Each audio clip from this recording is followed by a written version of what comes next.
بات ایک آغاز میں آپ نے کہی جس کو بطور مذاق کیا، لیکن اس وقت یہ برن ایشو ہے ہمارے ملک میں. یہ کہہ دینا کہ باب تشیع کوئی نہیں، ایک لفظ آپ نے یہاں پر استعمال میں نے تو اس کا ریپیٹ کیا. جی جو بھی ہے وہ جس نے بھی کیا ہے، اگر وہ ایک بندے سے کسی نے کہا کہ یار میں مشہور ہونا چاہتا ہوں، اس نے کہا کعبہ شریف کے اندر جا کے ادھر باہر حرم میں گندگی ڈال دے تو مشہور ہو جائے گا. بات یہ ہے کہ اب یہاں پر عالم اسلام کی اتنی قداور شخصیات موجود ہے پاکستان کے اندر کہ جناب ان ادھر تک پہنچنے کے لیے نا مزید 100 سال محنت کرنی پڑے گی تو پھر کوئی پہنچے گا. اب راستہ ایک ہی تھا کہ ایک آدھا ادھر کو ہٹ کرو، آدھا ادھر کو ہٹ کرو، آدھا ادھر کو ہٹ کرو، اور زبان بدتمیزی سے یہ کہہ دو جی کہ باب شیع کوئی نہیں. حالانکہ بندہ یہ دیکھے کہ جن بابوں پر تم ہٹ کر رہے ہو، بخاری، مسلم، ترمذی، ابن ماجہ پڑھ کے، تو یہ بخاری کون ہے؟ یہ بھی تو بابا ہے. ترمذی کون ہے؟ یہ بھی تو بابا ہے. اور یہ امام بخاری وہ ہے کہ اگر آپ اسماء الرجال کی کتابوں کو پڑھیں تو اسی امام بخاری کا مزار ہے جس مزار کے اوپر لوگ آ کر دعائیں مانگ رہے ہیں اور وہاں سے مٹی اٹھا کر لے کے جا رہے ہیں. وہ ہر بات جو تم آج ان بابوں کے اوپر اٹیک کر رہے ہو وہ ساری ان محدثین کے ساتھ ہیں. لہٰذا ہماری جب بھی ہم بابا کہہ رہے ہوتے ہیں تو بابے سے مراد یہ چرسی بھنگی لٹر لفنٹر نہیں ہوتے ہیں. وہ بھائی یہ تو نوسر باز ہیں. ان کی جو مثال ہے وہ ناصر بازوں کے لیے ہی ہے. ہم انہی کو ہمارے یہاں جب یہ چیز چلتی ہے تو یہ نوسر بازوں کو نوسر باز رکھیں، علماء کو علماء رکھیں. اب اگر کوئی فوجی کے روپ میں کل ایک میجر صاحب کے وہ وردی میں انہوں نے جناب 60 من چرس پکڑی گئی تو اب آپ بریکنگ نیوز چلائیں کہ فوجی کی وہی فوجی نہیں ہے، اس نے وردی پہنی ہوئی ہے. اسی طرح اگر کوئی بابے کے ڈھنگ میں اور روپ میں آ کر اسلام کی دھجیاں اڑا رہا ہے تو وہ قابل مذمت ہے. ہم ان بابوں کا احترام کرتے ہیں کہ جن بابوں نے اسلام کی خدمت کی ہے. ایک بابے نے ہندوستان کے اندر آ کر 90 لاکھ کو کلمہ پڑھایا، تم کتنوں کو پڑھاتے ہو؟ ایک بابا لاہور کے اندر آیا، اس نے ایک بابا تیار کیا، اور یہ بابوں ہی کے صدقے سے آج یہاں پر ہم لوگ اسلام کا نام. ناصر باغ والی جو بات ہے نا، وہ ایک ہمارے ساتھ ایک دوست ہے، ان کے ہاں جاتے تھے تو وہ خاص طور پہ آپ کی شکل و صورت بنا کر تو ایک مفتی صاحب کو بٹھاتے تھے. تو مجھے نہیں پتا تھا کہ وہ مفتی ہیں کہ نہیں ہے، لیکن مفتی کہتے ہیں ایک سیف نیٹ ہوتا ہے. تو ایک دن ان کا فون آیا، انہوں نے کہا جناب میں یہاں پہ آرے بازار تھانے میں ہوں تو میری شخصی ضمانت دینے آئے. میں نے کہا جی شخصی ضمانت دینے چلے گئے کہ مفتی صاحب کو کیوں پکڑ لیا؟ ان کی آدھی داڑھی کاٹی ہوئی تھی تو آدھی نہیں کاٹی ہوئی تھی، لوگوں نے پکڑ لیا. وہ جعلی مدرسے کے سرٹیفکیٹس لے کر لوگوں کو جا کے بیچتے تھے اور اس کے اوپر وہ پیسے کماتے تھے. اچھا، باقاعدہ چوری کے الزام میں پکڑے گئے اور لوگوں نے پکڑ کے مارا. اب وہ مقدمہ جو کرا رہے ہیں وہ کہہ رہے ہیں کہ آپ نے سنت رسول جو ہے صلی اللہ علیہ وسلم اس کے اوپر دسترازی کی ہے. تھانے دار یہ کہہ رہا تھا کہ تم نے سنت رسول کا ناموس کیا ہے اور چوری کی ہے اور تم اس کے اوپر قدر کیا لے رہے ہو. آخر جملہ کیا تھا اس کا؟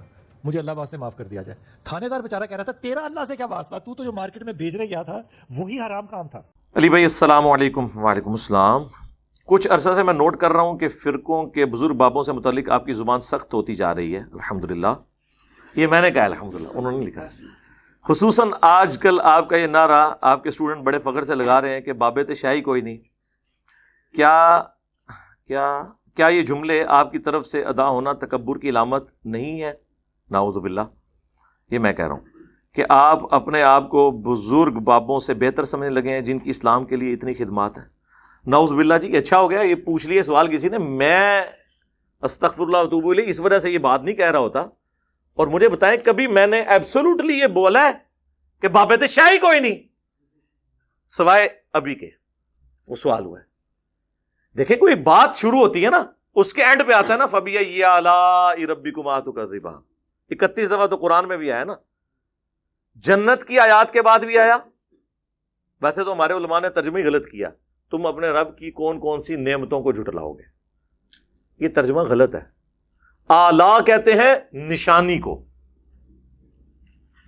وہ جنت بھی ہو سکتی ہے، جہنم بھی ہو سکتی ہے، اور فزیکل فینومینا آف نیچر بھی ہو سکتے ہیں.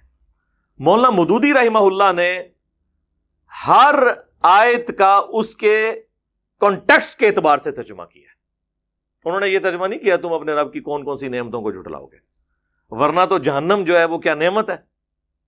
وہ تو اللہ تعالیٰ کی طرف سے غضب ہے.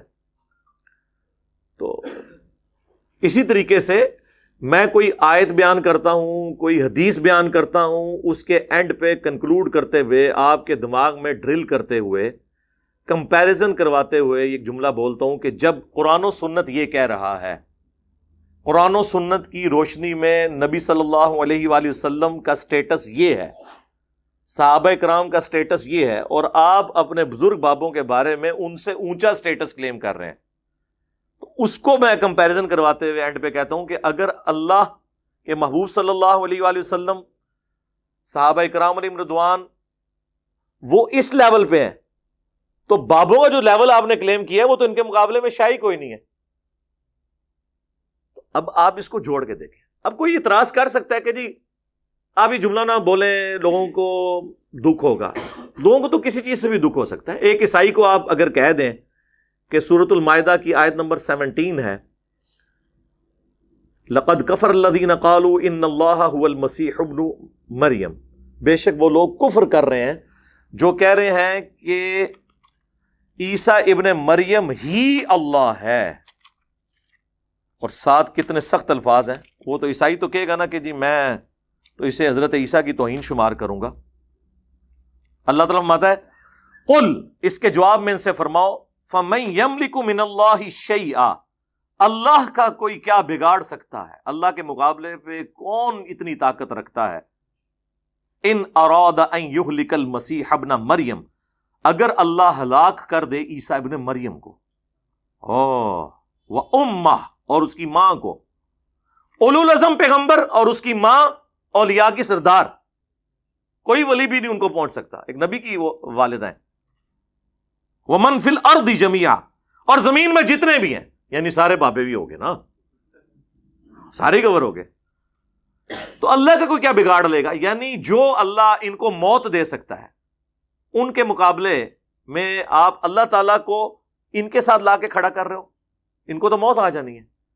اب کوئی عیسائی سنے گا وہ تو کہے گا یار اس میں تو حضرت عیسیٰ کی تنقیص ہو رہی ہے، یہ تو بڑی بدتمیزی سے گفتگو ہو رہی ہے. تو یہ گفتگو کون کر رہا ہے؟ اللہ. اور کس لیے کر رہا ہے؟ لوگوں کو کہنے کے لیے، اے نبی تم فرما دو، عیسائیوں کے کانسیپٹ کو کلیئر کرو. وہی مولانا اسحاق صاحب والی بات ہے کہ جب توحید بیان ہوگی تو آپ کے زوم میں آٹومیٹکلی انبیاء کی توہین ہو جائے گی. عاشق عیسیٰ جو ہے وہ تو برگشتہ ہو جائے گا نا، کیونکہ عاشق عیسیٰ جو ہے وہ عیسیٰ ابن مریم کو اللہ کا بیٹا یا اللہ کلیم کرتا ہے، کیتھولک اور پروٹیسٹنٹ. تو جب کوئی عاشق محمد صلی اللہ علیہ وآلہ وسلم کسی عاشق عیسیٰ کو سمجھائے گا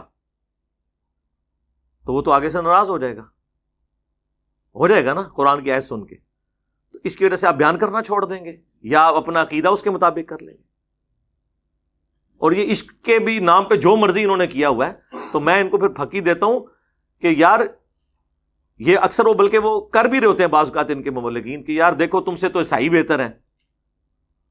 وہ تو اپنے نبی کے بارے میں یہ نہیں کہتے ہیں کہ نبی علیہ السلام ہمارے جو پیغمبر تھے ان کو غیب کا علم نہیں تھا. مسلمان بھی نہیں کہتے، مسلمان صرف یہ کہتے ہیں آپ کو خدا کے لیے خود نہیں غیب جانتے تھے، اللہ کے بتانے پہ ہوتا تھا، اور جب بتاتا تھا جتنا بتاتا تھا. ما کان و ما یکون، یعنی جو کچھ ہو چکا اور جو کچھ ہونے والا ہے، جو اعلیٰ حضرت نے ترجمہ کر دیا سورۃ الرحمن کے سٹارٹ میں، یہ نہیں تھا. تو اس کو آپ توہین کو شمار کرتے ہیں. تو پھر میں ان کو یہ پھکی دیتا ہوں کہ پھر اس کا مطلب ہے کہ عیسائی تو عشق رسول میں تم سے بھی آگے نکل گئے. انہوں نے کم از کم خدا تو بنایا ہے نا، یا خدا کا بیٹا تو بنایا ہے، تم بھی بناؤ. عشق رسول میں تو عیسائی مسلمانوں سے اوپر چلے گئے، لیکن ہم نہیں حرکت کر سکتے. ابو داؤد میں ابن ماجہ میں حدیث ہے، ایک صحابی نے حضور کو سجدہ کیا، آپ نے فرمایا سر اٹھا یہ کیا کر رہا ہے؟ کہ یا رسول اللہ میں وہ ہیرا نامی جگہ میں گیا تھا عراق میں، وہاں پہ لوگ اپنے سردار کو سجدہ کرتے ہیں، تو آپ تو اللہ کے رسول ہیں، آپ نے فرمایا جب میں فوت ہو جاؤں گا اور تم میری قبر سے گزرو گے کیا میری قبر پہ بھی سجدہ کرو گے؟ انہوں نے کہا نہیں یا رسول اللہ. تو فرمایا پھر مجھے کیوں سجدہ کر رہے ہو؟ اگر میں سجدہ جائز سمجھتا تو بیویوں سے کہتا کہ اپنے خاوندوں کو سجدہ کریں اس حق کے سبب جو اللہ نے ان کو دیا ہے.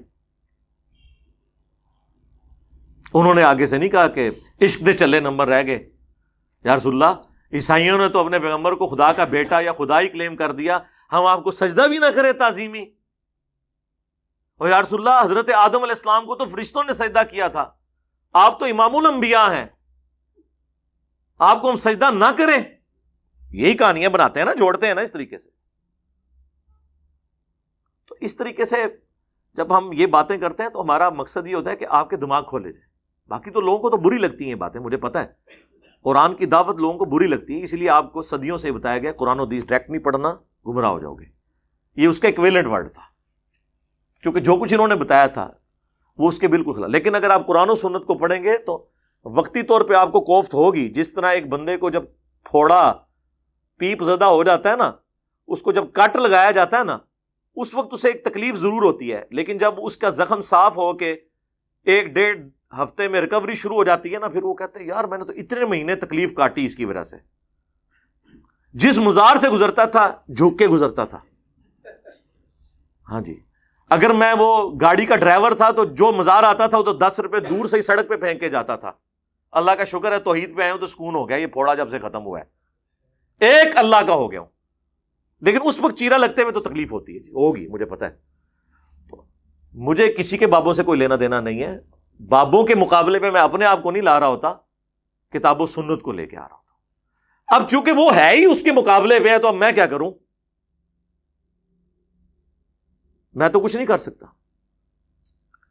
اب اگر میں قرآن سے یہ آیت بیان کروں, سورہ الانعام کی آیت نمبر 15, جو سورہ یونس میں بھی موجود ہے, سورہ الزمر میں بھی, قل انی اخاف ان عصیت ربی عذاب یوم عظیم. اے نبی تم فرماؤ کہ اگر میں بھی اپنے رب کی نافرمانی کروں تو مجھے بھی اس بات کا ڈر ہے کہ بڑے دن کا عذاب مجھے بھی آ پکڑے گا. اللہ اکبر. میرے بھائی, جب یہ میں آیت بیان کرتا ہوں اور اس کے مقابلے پہ آپ کے بزرگ یہ کلیم کرتے ہیں کہ ہم اس وقت تک جنت میں نہیں جائیں گے جب تک کہ اپنے مریدوں کو نہ لے کے چلے جائیں, جو ہمارے سلسلے میں بیعت ہو گیا وہ قیامت والے دن بغیر حساب و کتاب کے بخشا جائے گا. اور میں جب یہ حدیث بیان کرتا ہوں اس کو سپورٹیو, یہ تو نبی علیہ السلام کے بارے میں آپ نے پھر اسے بریف کیا, صحیح مسلم کی حدیث, کہ جسے قیامت کے دن اس کے عمل نے پیچھے چھوڑ دیا, اس کا نسب, اس کی رشتہ داری اسے آگے نہیں لے کے جا سکے گی. اور بخاری اور مسلم کی متفق علیہ حدیث, اے میری بیٹی فاطمہ اس بات پہ مت اکڑنا کہ تم اللہ کے نبی کی بیٹی ہو, اگر اللہ نے تمہیں پکڑ لیا تو میں اللہ کے حضور تمہارے کچھ کام نہیں آؤں گا. یہ سیدہ فاطمہ کو ہمارے لیے کہا جا رہا تھا. وہ تو بخاری مسلم میں آیا جنتی عورتوں کی سردار ہیں, لیکن ان کو یہ بات کر کے امت کو بتائی جا رہی تھی کہ جب فاطمہ کا یہ سٹیٹس ہے اور اس کے بارے میں اللہ کا محبوب صلی اللہ علیہ وآلہ وسلم ہونے کے باوجود یہ کہہ رہا ہوں, تو اب جب کبھی کوئی یہ کہے نا کہ جو میرے سلسلے میں بیعت ہو میں اسے جنت میں لے جاؤں گا, میں اس وقت تک جنت میں نہیں جاؤں گا جب تک کہ اسے لے نہ جاؤں, تو آپ نے انجینئر صاحب کی بات غور سے سننی ہے کہ بابت شاہی کوئی نہیں. جب حضرت فاطمہ اور رسول اللہ صلی اللہ علیہ وآلہ وسلم کے بارے میں یہ آیات اور احادیث موجود ہوں, اب پتہ چلا بابت شاہ نہیں کوئی نہیں, ادھر مطلب کیا ہے, یعنی بابوں کی تو کوئی حیثیت نہیں ہے ان کے مقابلے میں.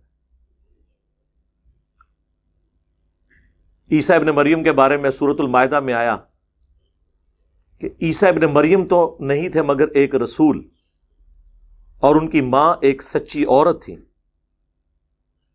اور وہ دونوں کھانا کھایا کرتے تھے, یعنی وہ روٹی کے محتاج تھے. روٹی کا محتاج کون ہوتا ہے؟ جو مخلوق ہو. خالق روٹی کی محتاج ہستی ایسی نہیں ہے کہ وہ محتاج ہو. تو اس پہ جب ہم یہ کہہ دیں کہ یار اگر عیسیٰ ابن مریم اور ان کی والدہ, ان کے بارے میں یہ آ رہا ہے, اور پھر ساتھ یہ بھی آیا کہ ایسوں کو پوجتے ہو جو نہ تمہارے نفع کے مالک ہیں نہ نقصان کے, اور ساتھ ہی کہا یہ من دون اللہ ہیں, حالانکہ حزب اللہ ہیں, لیکن تم نے انہیں من دون اللہ بنا دیا اللہ کے مقابلے پر. یہ کہتے ہیں بتوں کے بارے میں من دون اللہ ہے, اور ہم تو پوجتے تو نہیں ہیں. بھئی پوجنا ایک الگ سے چیز ہے, اس کے ساتھ یہ ہے کہ نہ وہ تمہارے نفع کے مالک ہیں نہ نقصان کے.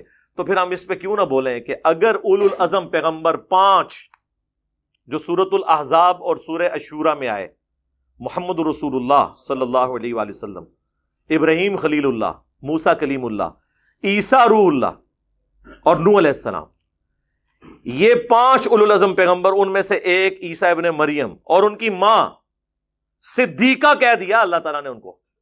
اور صدیق سب سے بڑا درجہ ہوتا ہے انبیاء کے بعد, اولیاء کی سردار.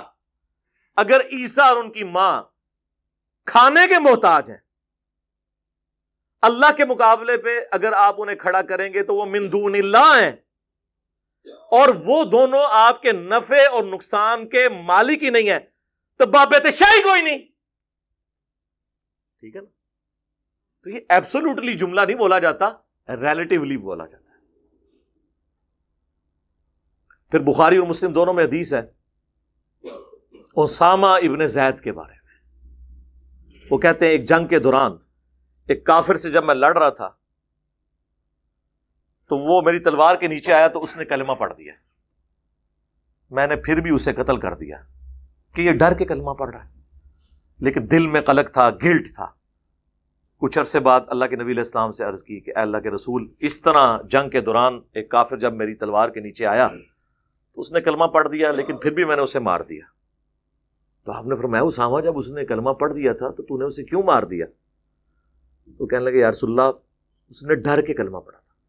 آپ نے فرمایا اسامہ کیا تو نے اس کا دل چیر لیا تھا؟ اسامہ تو کیا کرے گا, اسامہ تو کیا کرے گا. اس جملے کو حضور رپیٹ کرتے رہے. جب قیامت والے دن وہ کلمہ پڑھتا ہوا اللہ کے حضور تیرے خلاف مقدمہ قائم کر دے گا, اسامہ تو کیا کرے گا. اور اسامہ ابن زید کہتے ہیں کہ اس وقت میرے دل میں خیال آیا کاش آج سے پہلے میں کافر ہوتا, آج ہی کلمہ پڑھ کے مسلمان ہوتا, کم از کم میرا یہ گناہ دھل جاتا.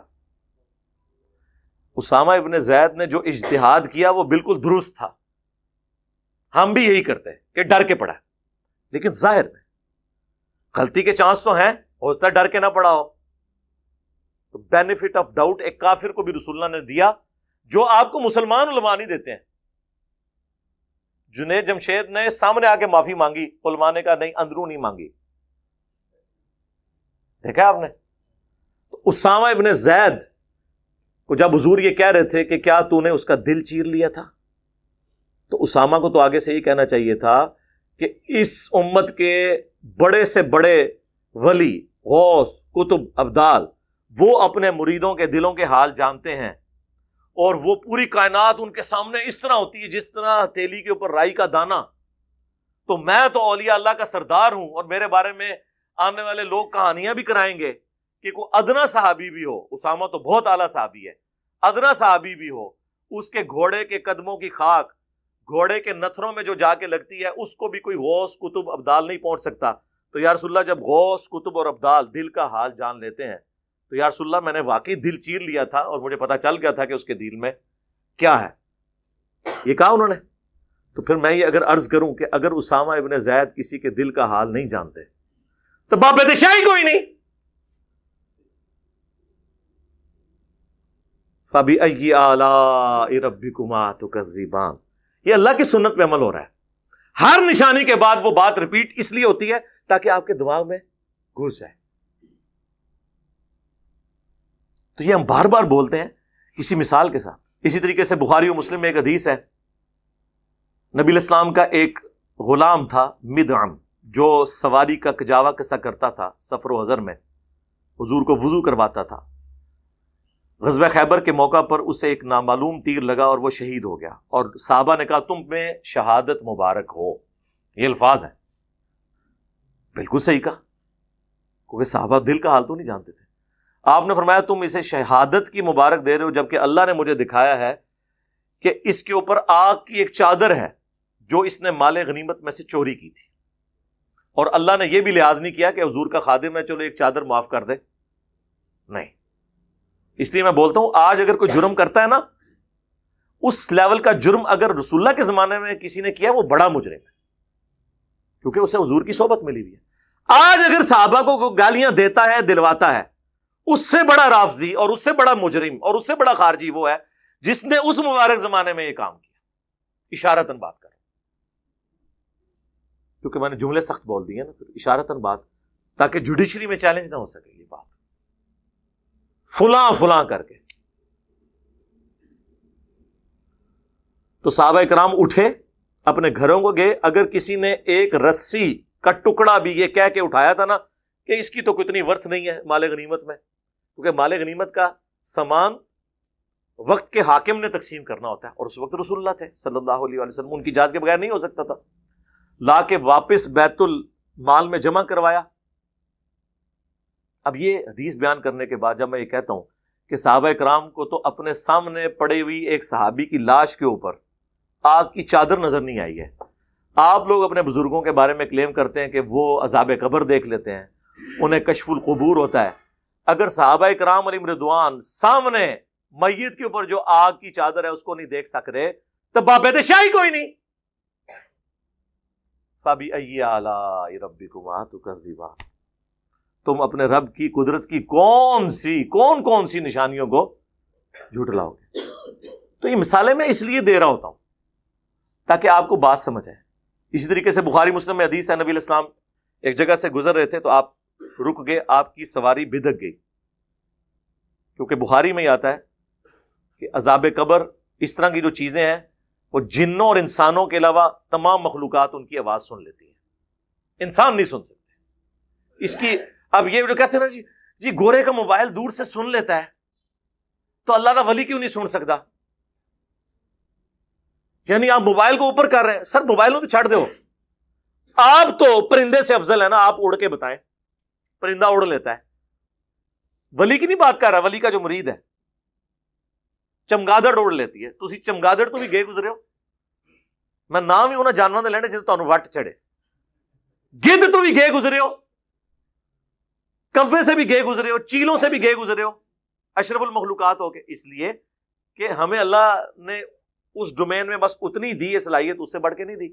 وہ کہتے ہیں جی نبی جب خچر پہ بیٹھا تو خچر کو بھی علم غیب آ گیا, تو بزرگوں کو کیوں نہیں آتا؟ بھائی جو 7 بزرگ تھے ان کو تو کوئی نہیں آیا. وہ اس لیے آتا ہے اسے کہ وہ ویسے ہی سنتا ہے, علم غیب سے نہیں, ویسے ہی سنتا ہے. وہ جانور ہے, وہ مکلف نہیں ہے. جن اور انس کے علاوہ ہر مخلوقات سنتی ہے. یہ تو بخاری کے الفاظ ہیں. آپ نے فرمایا ان 2 قبر والوں کو عذاب ہو رہا ہے, ایک پیشاب کے چھینٹوں سے نہیں بچتا تھا, دوسرا چگلی کھایا کرتا تھا. پھر آپ نے ایک ٹہنی توڑ کے 2 ٹکڑے کر کے دونوں قبروں پہ لگائے اور کہا جب تک یہ ہری رہیں گی ان کے عذاب میں تخفیف ہوگی. حضور کی برکت سے. اور مسلم شریف میں تو الفاظ ہیں, میں نے اللہ سے ارادہ کیا کہ میں تمہیں عذاب قبر سنوا دوں, دکھانا نہیں, نہ وہ تو کوئی تک ہی نہیں سکتا. لیکن مجھے ڈر ہوا کہ اگر تم نے عذاب قبر کی چیخیں وہ سن لی نا, تم اپنے مردوں کو دفنانا چھوڑ دو گے. تو یہ ساری حدیثیں بیان کر کے میں کہتا ہوں کہ صحابہ کرام حضرت ابوبکر, عمر, عثمان و علی رضی اللہ عنہم اجمعین وعلیہم السلام اجمعین, جن کے لیول کا کوئی بزرگ ہو ہی نہیں سکتا, جب وہ لوگ حضور کی موجودگی میں بھی عذاب قبر سن نہ سکیں, دیکھنا تو دور کی بات, تو بابت شاہی کوئی نہیں. تو اب سمجھ آئی کہ بابت شاہی کوئی نہیں, اس کا مطلب کیا ہوتا ہے؟ اس کے اوپر تو میں فی البدی کتنی دیر بول سکتا ہوں, یہ تو ختم ہی نہیں ہوگا. تو میری وہ جو 100 نمبر مجلس ہے نا, بابوں کا خدا اور ہے اور کتابوں کا خدا اور, وہ آپ دیکھیں اس وقت اگر یہ مجھے آمد ہوئی ہوتی نا تو اس کی بھی وہ ہر مثال کے اوپر میں یہ بولا کرتا. یہ آہستہ آہستہ آمد ہوئی ہے نا, تو جسے کہتے ہیں آہستہ آہستہ, کیا لکھا ہوا تھا کہ آپ کے لہجے میں تلخی آنا شروع ہو گئی ہے, آہستہ آہستہ آمد آنا شروع ہو گئی ہے. پہلے آمد ہوئی کہ نہ میں وابی نہ میں بابی, میں ہوں مسلم علمی کتاب. اس کے بعد مرنے سے پہلے اے مسلمان کر لے اس پہ غور, کتابوں کا خدا اور ہے, بابوں کا خدا اور. بابے بھی اسی خدا کو مانتے ہیں لیکن ان کوالٹیز کے ساتھ نہیں جو کتاب و سنت میں ہے. تو یہ سلوگنز آئے نا, پھر یہ اچانک آیا میرے دماغ میں, میں کوئی بیٹھ کے بناتا نہیں ہوں. وہ ایک مجلس کے دوران, یعنی میں کوئی بات کرتے ہوئے کہہ رہا تھا کہ لوگ یہ کہتے ہیں کہ جی اگر آپ اس کو غلط کہہ رہے ہیں, یہ تو فلاں بزرگ نے بھی نقل کیا ہے. تو اس پہ پھر میں نے جملہ بولا تھا کہ ہم قرآن و سنت کی روشنی میں جب حضرت معاویہ رضی اللہ تعالیٰ عنہ, حضرت مغیرہ ابن شعبہ رضی اللہ تعالیٰ عنہ, حضرت عمر بن عاص رضی اللہ تعالیٰ عنہ کے مولا علی رضی اللہ تعالیٰ عنہ علیہ السلام کے خروج جو ان کے خلاف انہوں نے کیا, اس کو بھی کنڈیم کرتے ہیں, تو بابت شاہی کوئی نہیں, ہمیں کسی کی دوست کوئی نہ لگائے. تو اچانک میرے دماغ میں آیا, لیکن وہ قبولیت کی گھڑی تھی.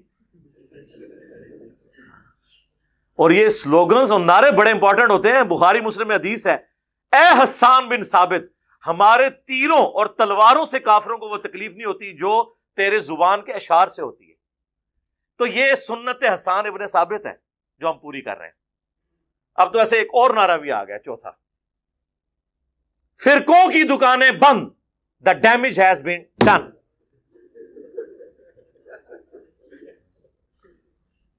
پتہ نہیں اور کیڑے کیڑے آون گے, بال یہ میں نے کلیئر کیا. باقی یہ جو لکھا نا اس میں کہ جی بزرگوں کی اتنی خدمات ہے, میرے بھائی بخاری اور مسلم دونوں میں حدیث ہے کہ اللہ چاہے تو فاسق سے بھی دین کا کام لے سکتا ہے. اور وہ پوری حدیث یہ تھی کہ ایک شخص نے کتنے کافر مارے اور حضور نے فرمایا یہ جہنمی ہے. صحابہ کہتے ہیں قریب ہے کہ ہمارے دل میں وسوسہ آتا کہ حضور کی بات کی جھوٹی نہ ہو.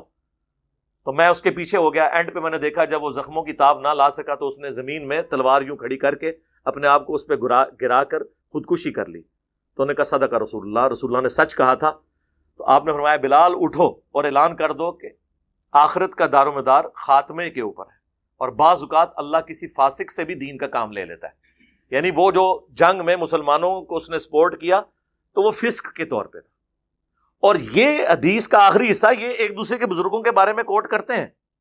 آپ بریلویوں سے کہنا کہ دیوبندیوں نے اتنی عربی کتابوں کے اردو میں ترجمے کیے ہیں تو پھر اللہ ہی ان سے کام لے رہا ہے، وہ کہتے ہیں اللہ تو فاسق سے بھی دین کا کام لے سکتا ہے۔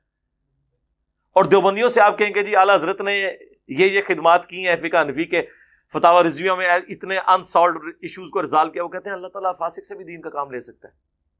تو ہم کہتے ہیں دونوں ہی ٹھیک کہہ رہے ہو، تو پھر ہمیں دھونس کس چیز کی؟ فاسق یا کافر سے بھی کام لے سکتا ہے۔ یہ جو پرنٹنگ پریس جس پہ یہ قرآن اور یہ بخاری مسلم پرنٹ ہوئے ہیں، یہ کس رحمہ اللہ تعالی نے بنایا تھا؟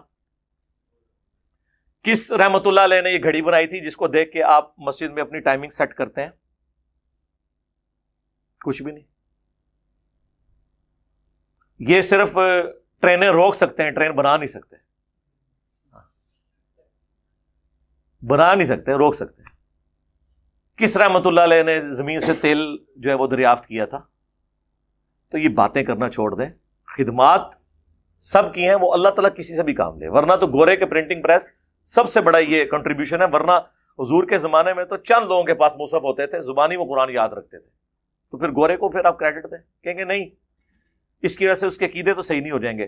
تو آپ کے بھی بزرگوں کے بخاری مسلم ٹرانسفر کرنے کی وجہ سے عقیدے تو ٹھیک نہیں ہو جائیں گے اگر وہ بخاری مسلم کے خلاف ہیں، کہ ہو جائیں گے؟ اور بزرگ بھی آپ یہ دھوکہ دینا بند کریں۔ 1400 سال سے کوئی بزرگ نہیں گزرا، 1400 سال کی تو ہم بات ہی نہیں کر رہے، ہم تو بیچ والے 1000 سال کی بات کر رہے ہوتے ہیں۔ ہم تو ہر بات قرآن و سنت سے پیش کرتے ہیں، بخاری مسلم سے پیش کرتے ہیں، تو انہی بزرگوں سے پیش کر رہے ہیں نا، ان بزرگوں کو مان رہے ہیں تو ان سے پیش کر رہے ہیں نا۔ تو یہ پرانے بزرگوں کے ہم خلاف نہیں ہیں، درمیانے بزرگوں کے خلاف ہیں۔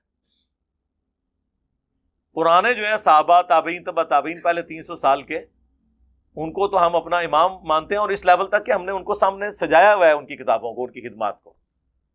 تو یہ دھوکہ دینا بھی بند کریں، صرف لوگوں کو جو ہے وہ ایک ایکسپلائٹ کرنے کے لیے، ان کے جذبات کو ابھارنے کے لیے اس طرح کے جملے بول دیتے ہیں کہ بزرگوں کو نہیں مانتا، ان کی توہین کرتا ہے۔ چلے ہم پھکی دیتے ہیں، پرانوں کو تو چھوڑ دیں۔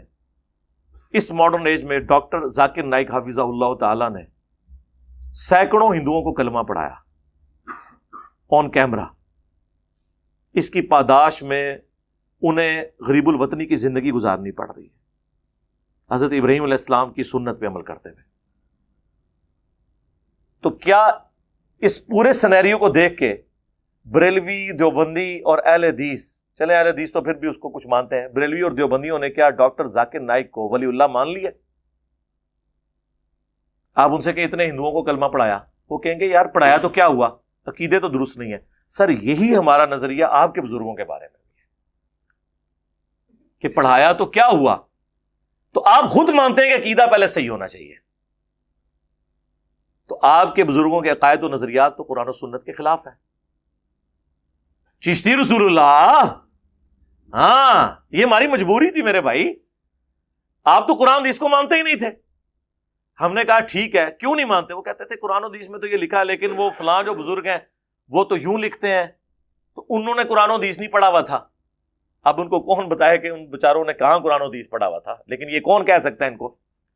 تو اس کا پھر بہتر حال یہ ہے، آکاش بیل جب کسی درخت پہ لگ جائے نا، آپ کو پتا ہے وہ اس درخت کی خوراک چوستی رہتی ہے، الٹیمیٹلی ایک دفعہ درخت پھر وہ نیچے گر پڑتا ہے۔ اگر آپ اس درخت کی افزائش چاہتے ہیں نا تو آکاش بیل کو کاٹتے ہیں۔ ان کے بزرگ یہ آکاش بیل تھے جو قرآن و سنت سمجھ نہیں لگنے دیتے تھے۔ ہم نے کہا ٹھیک ہے، پہلے کینچی تو ادھر پھیرتے ہیں نا۔ یہ کہتے ہیں ہم ان کو قرآن پیش کرتے ہیں، حدیث پیش کرتے ہیں، یہ کہتے ہیں نہیں جی بخاری مسلم میں تو یہ لکھا ہے، قرآن میں یہ لکھا ہے، لیکن بزرگ تو یہ کہتے ہیں۔ آپ ہمیں لاکھ کہتے رہے ایاک نعبد و ایاک نستعین، ہم کہیں گے سن فریاد پیراں دیا پیرا، میری فریاد سنی کن تھر کے ہو۔ میں کہ ٹھہر ہو، ہاں تیرا کر لینے کہ تواڈے اتنے بڑے بزرگ، ہم نہیں کہتے انہوں نے کیا ہوگا، لیکن ان کی طرف منسوب ہے، ہشت بہشت آپ نے چھاپی ہے۔ معین الدین چشتی اجمیری المتوفا 633 ہجری، انہوں نے تو اپنے مرید سے کلمہ پڑھوایا ہے چشتی رسول اللہ۔ ویسے اب انہوں نے کتاب سے نکال دیا، لیکن وہ صرف ایک پبلیکیشن والے نے نکالا ہے، اور اس کے ساتھ لکھے بھی کہ انجینئر صاحب کے اس مقدمے کو بار بار ہائی لائٹ کرنے کی وجہ سے ہم نے رجوع کیا ہے۔ یعنی 1000 سال میں کوئی بزرگ ایسا پیدا نہیں ہوا تھا جو ہمارے بزرگوں کے کارنامے میں بتاتا. مانتے نا؟ چلیں خیر ہے, ہم نے تو اجر اللہ سے لینا ہے, میں ایک تفنن کے طور پہ بات کر رہا ہوں. تو وہ چشتی رسول اللہ نکلا. ویسے آپ کسی بریلوی سے پوچھے ہو کہ جی وہ اشرف علی تھانوی نے اپنے نام کے کلمے کو انڈورس کیا تھا, اشرف علی تھانوی رسول اللہ اور اللہم صلی علی سیدنا و نبینا اشرف علی, نعوذ باللہ.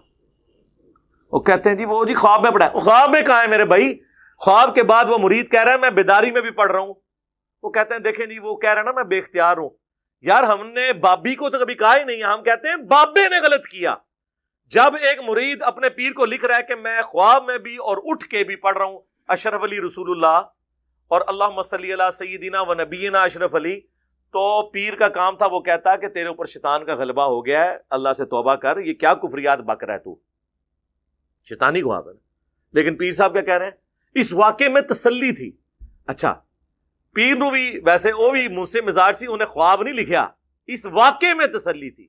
اسے بھی پتا تھا خواب میں بھی پڑھ رہا ہے بیداری میں بھی, کہ جس کی طرف تم رجوع لاتے ہو, یعنی اشرف علی تھانوی صاحب نے اپنے بر, وہ بعون ہی تعالی متبع سنت ہے, اللہ کی مدد سے وہ چونکہ سنت کے اوپر ہے لہٰذا اس لیے تم نے اس کے نام کا کلمہ پڑھا ہے.